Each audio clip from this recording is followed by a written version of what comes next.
अस्सलाम वालेकुम। कैसे हैं डियर व्यूअर्स? उम्मीद है सब खैरियत से होंगे।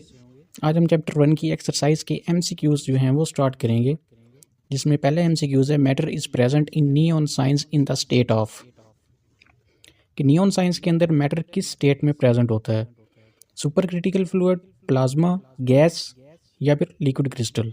नियॉन साइंस से क्योंकि लाइट निकल रही होती है, तो जितनी भी हमारे पास लाइटनिंग वाली चीज़ें होती हैं उनके अंदर प्लाज्मा मौजूद होता है, तो इसका करेक्ट आंसर जो है वो है प्लाज्मा।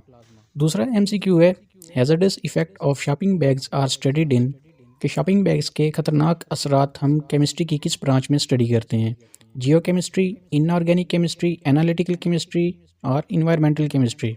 लेकिन जब भी शॉपिंग बैग्स कूड़ा करकट के साथ जलते हैं तो वो हमारे माहौल को आलूदा करते हैं, तो माहौल की जितनी भी स्टडी है वो हम करते हैं इन्वायरमेंटल केमिस्ट्री के अंदर, तो इसका करेक्ट आंसर है इन्वायरमेंटल केमिस्ट्री। नेक्स्ट है the man made polymer is starch, polystyrene, protein, cellulose, कि इनमें से मैन मेड पॉलीमर कौन सा है? स्टार्च, प्रोटीन, सेलुलोज, ये तीनों नेचुरल पॉलीमर हैं, जबकि पॉलीस्टाइरीन जो है ये इंसानों का बनाया हुआ पॉलीमर है, तो इसलिए पॉलीस्टाइरीन जो है ये करेक्ट ऑप्शन है।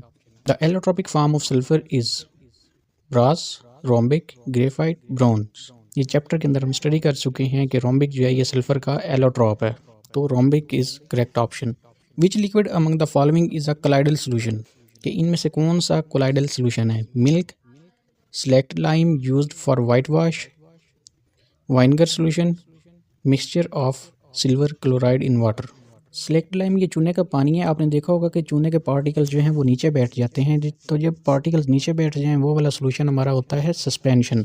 Mixture of silver chloride in water, option D जो है इसमें भी सिल्वर क्लोराइड के प्रेसिपिटेट्स बन जाते हैं। जब हम फिल्टर करते हैं तो प्रेसिपिटेट्स फिल्टर पेपर के ऊपर रह जाते हैं, जबकि वाटर जो है वो नीचे चला जाता है। तो जिस चीज़ के प्रेसिपिटेट्स बन जाएं वो भी होती है सस्पेंशन। तो ऑप्शन बी और ऑप्शन डी ये जो हैं सस्पेंशन में है। विनेगर सोल्यूशन ये सिरका होता है, ये हमारे पास ट्रू सोल्यूशन है। बाकी बचता है मिल्क, तो मिल्क एक कोलाइडल सोल्यूशन है। Option A is correct. आगे है MCQ number 6, which of the following is a heterogeneous mixture, इनमें से हेट्रोजीनियस मिक्सचर कौन सा है? A solution of calcium in hydroxide water, a solution of potassium nitrate in water. ये दोनों जो हैं ये होमोजीनियस मिक्सचर हैं। बाकी बचते हैं ऑप्शन सी हॉट चॉकलेट, तो ये क्योंकि हॉट है, फुल गर्म है, ये भी तकरीबन होमोजीनियस मिक्सचर होगा। बाकी बचता है ऑप्शन डी कंक्रीट मिक्सचर, जिसमें रेत, बजरी, पत्थर वगैरह होते हैं, इनकी कंपोजिशन हर जगह पे सेम नहीं होती, तो ये हमारे पास जो है ये हेट्रोजीनियस मिक्सचर है, concrete mixture. Option D is correct. A state of matter whose properties are between those of liquids and crystalline solids, वो मैटर की कौन सी स्टेट होती है जिसमें लिक्विड और क्रिस्टलाइन सॉलिड्स दोनों की प्रॉपर्टीज़ मौजूद हों? तो वो होती है liquid crystal. Option A is correct.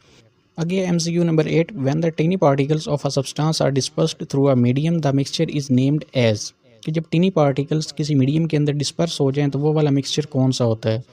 तो ऐसे मिक्सचर को कहते हैं colloid. Option B is correct. MCQ number 9, a solution of potassium chlorate has solubility of about 13.2 gram per 100 centimeter cube at 40 degree centigrade. How its solubility will be affected if you decrease the temperature? Potassium chlorate हमारे पास एक ऐसा solution है कि जब हम temperature बढ़ाते हैं तो इसकी सॉल्युबिलिटी बढ़ जाती है, जब हम टेम्परेचर कम करते हैं तो इसकी सॉल्युबिलिटी कम हो जाती है, तो इसलिए हमारे पास ऑप्शन बी जो है ये करेक्ट होगा, द सॉल्युबिलिटी विल डिक्रीज।